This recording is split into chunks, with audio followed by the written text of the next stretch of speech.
Communication is the lifeblood of any organisation, so it's worth giving some attention to. It's never been easier to communicate. Digital technologies have revolutionised the way that we all interact, but actually it's getting harder and harder to be heard. With all the choice that we have, it's very difficult for somebody putting out messages to know that they will be received. We don't know what people are reading and looking at anymore. Gone are the days when you could put an advert on primetime television or a news article in the local paper, even reach a specialist group through their magazines and be sure that you'd reached everybody that you needed to. We are living in a world of information overload. We're all bombarded, and with the best will in the world, we don't get round to reading even the things that we think we're really interested in. At best, we'll skim read, and that means that we could miss the message that the sender was intending to give to us anyway. Worse still, we can choose to block people out, or our employer or service provider may designate incoming information as spam on our behalf. So given all that, how are you going to be heard?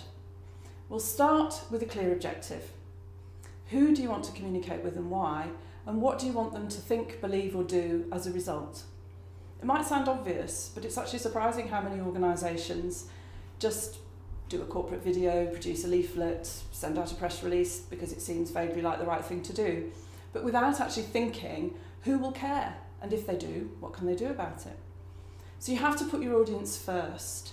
That's another mistake that organisations make, is to think about themselves and talk about what they're really good at, what they're proud of, what they're really excited about, but without thinking of putting the benefits to their audience as the key part of their message. The next thing is that they tend to think everybody's the same, and of course they're not. People have different levels of knowledge, they'll be interested in different parts of what you have to say, they have different literacy skills. So you have to bear all that in mind when you're actually crafting your message, and you have to tailor your choice of language, your tone, your style accordingly. It's very important to be really clear, really simple and really consistent in what you're saying. Bring people step by step to where you want them to go. They'll follow if they're interested, and if they're not, they can easily select themselves out. Be very careful that you're using clear, consistent English, simple sentences, short words. Don't use jargon and abbreviations that have become really familiar to you but actually aren't going to mean anything to your audience at all. And be consistent, both in the messages that you've got across all your different platforms, digital, print, broadcast, but also in terms of the frequency. It's far better to give people a drip feed of information than it is to have an absolute flood when you think about it and then silence for an awfully long time.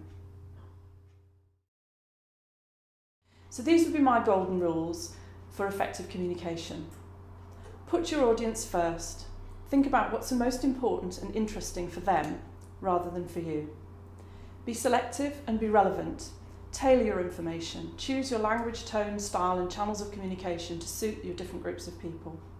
And most of all, make your messages clear, simple and consistent. And if you follow these rules, you'll be sure to get your messages across.